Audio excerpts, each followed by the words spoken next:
Ayan kuya. Yan, hindi pa nakakarga ng GTO yan. Ganyan ang tunog ha. So after, kakargahan natin ng GTO para malaman natin kung ano magiging ang magiging epekto sa motor. Ito, GTO, ayan na, gagamitin namin para sa aking motor. Ite-testing namin to ngayon dyan sa motor na yan. Ilalagay 1 minute to 2 minutes. Yan. Yan, ilalagay na ang GTO sa aking motor. Yan. GTO. Super oil.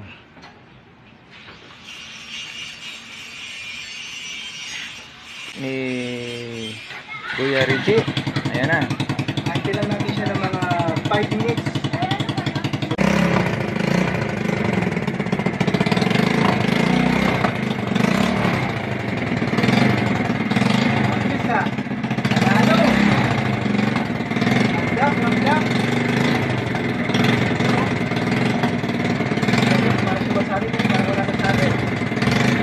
Manalo video.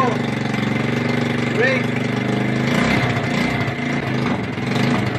Suabe. Manalo.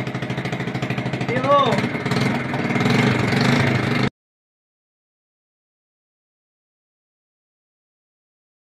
Good morning. Ito ulit tayo. Magkakarga tayo ng GTO sa aking motor. Ito po si Star. Si motor Star ko.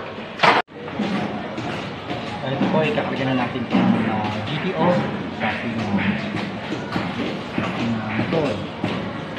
Isang buo siya ulit. Every month, pinakarga na siya.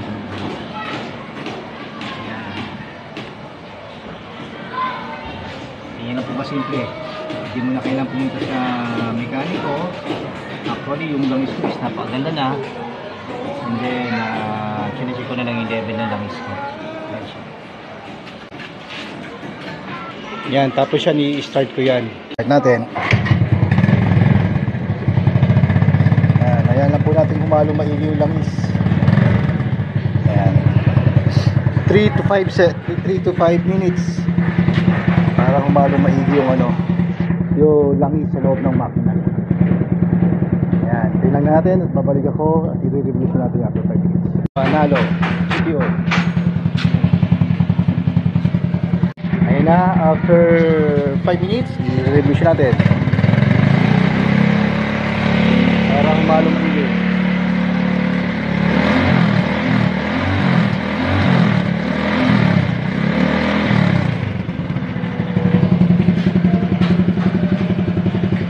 Ayan siya, okay na.